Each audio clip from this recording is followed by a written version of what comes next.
அதிகாரம் 22. தாவீது அவ்விடத்தை விட்டு தப்பி அதுல்லாம் என்னும் கெபிக்கு போனான். அதை அவன் சகோதரரும் அவன் தகப்பன் வீட்டார் அனைவரும் கேட்டு அங்கே அவனிடத்துக்கு போனார்கள்.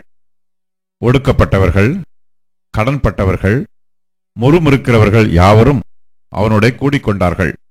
அவன் அவர்களுக்கு தலைவனானான். அந்த பிரகாரமாக ஏறக்குறைய 400 பேர் அவனோடு இருந்தார்கள்.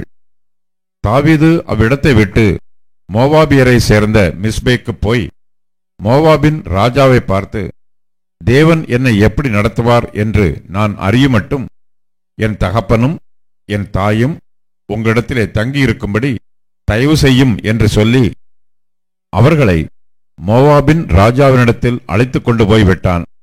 தாவீது அரணில் இருந்த நாளெல்லாம் அவர்கள் அங்கே அவனோடு இருந்தார்கள்.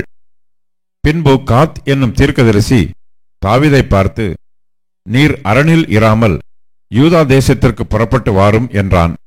அப்பொழுது தாவீது புறப்பட்டு ஆரேத் என்னும் காட்டிலே போனான். தாவீதும் அவனோடு இருந்த மனுஷரும் காணப்பட்ட செய்தியை சவுல் கேள்விப்பட்டான். சவுல் கிபியாவை சேர்ந்த ராமாவில் ஒரு தோப்பிலே உட்கார்ந்து தன்னுடைய ஊழியக்காரர் எல்லாரும் தன்னை சூழ்ந்து நிற்க தன் ஈட்டியை தன் கையிலே பிடித்துக் கொண்டிருக்கும் போது சவுல் தன் அண்டையில் நிற்கிற தன் ஊழியக்காரரை பார்த்து, பென்யமின் புத்திரரே, கேளுங்கள். ஈசாயின் மகன் உங்கள் எல்லாருக்கும் வயல்களையும் திராட்சை தோட்டங்களையும் கொடுப்பானோ? உங்கள் எல்லாரையும் 1000க்கு அதிபதிகளும் 100க்கு அதிபதிகளுமாக வைப்பானோ? நீங்கள் எல்லாரும் எனக்கு விரோதமாய் கட்டுப்பாடு பண்ணிக்கொண்டது என்ன?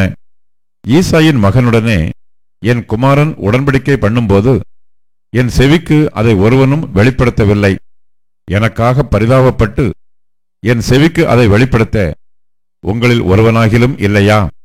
இந்நாளில் இருக்கிறபடி எனக்கு சதி பண்ண என் குமாரன் என் வேலைக்காரனை எனக்கு விரோதமாக எடுத்துவிட்டானே என்றான். அப்பொழுது சவுலின் ஊழியக்காரரோடே நின்ற ஏதோமியனாகிய தோவேக்கு பிரதியுத்தரமாக, ஈசாயின் மகனை நோபில் இருக்கிற அகிதூபின் குமாரனாகிய அகிமெலேக்கிடத்தில் வரக்கண்டேன். இவன் அவனுக்காக கர்த்தரிடத்தில் விசாரித்து அவனுக்கு வழிக்கு போஜனத்தை கொடுத்து பெலிஸ்தனாகிய கோலியாத்தின் பட்டயத்தையும் அவனுக்கு கொடுத்தான் என்றான்.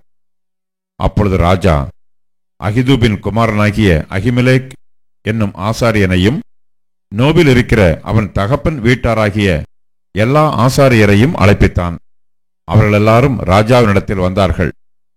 அப்பொழுது சவுல், அகிதூபின் குமாரனே கேள் என்று சொல்ல, அவன், இதோ இருக்கிறேன் என் ஆண்டவனே என்றான்.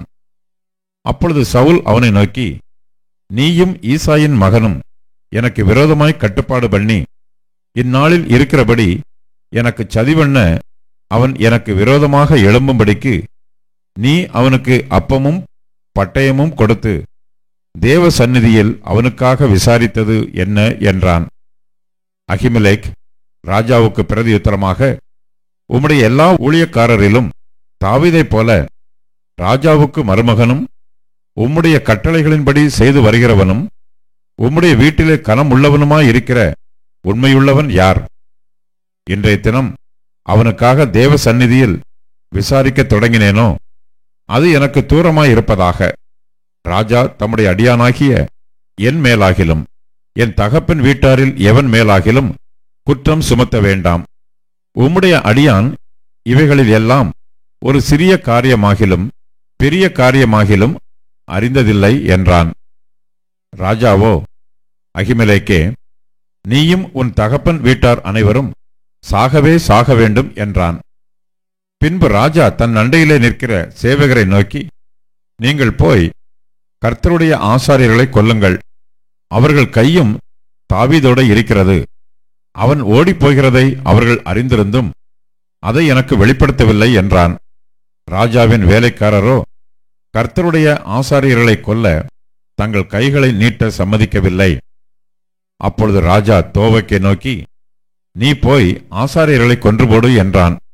ஏதோமியனாகிய தோவேக்கு ஆசாரியர்கள் மேல் விழுந்து சணல் நூல் ஏபோத்தை தரித்திருக்கும் 85 பேரை அன்றைய தினம் கொன்றான். ஆசாரியர்களின் பட்டணமாகிய நோபிலும் உள்ள புருஷரையும் ஸ்திரீகளையும் பிள்ளைகளையும் குழந்தைகளையும் மாடுகளையும் கழுதைகளையும் ஆடுகளையும் பட்டய கருக்கினால் வெட்டி போட்டான். அகிதூபின் குமாரனாகிய அகிமெலேக்கின் குமாரரில் அபியத்தார் என்னும் பேருள்ள ஒருவன் தப்பி தாவீது இருக்கும் புறமாக ஓடிப்போய் சவுல் கர்த்தருடைய ஆசாரியர்களை கொன்று போட்ட செய்தியை தாவீதுக்கு அறிவித்தான்.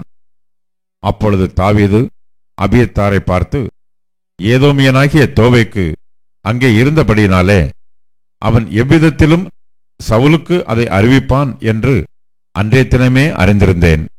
உன் தகப்பன் வீட்டாராகிய எல்லாருடைய மரணத்துக்கும் காரணம் நானே. நீ என்னிடத்தில் இரு, பயப்பட வேண்டாம். என் பிராணனை வாங்க தேடுகிறவனே உன் பிராணனையும் வாங்க தேடுகிறான்.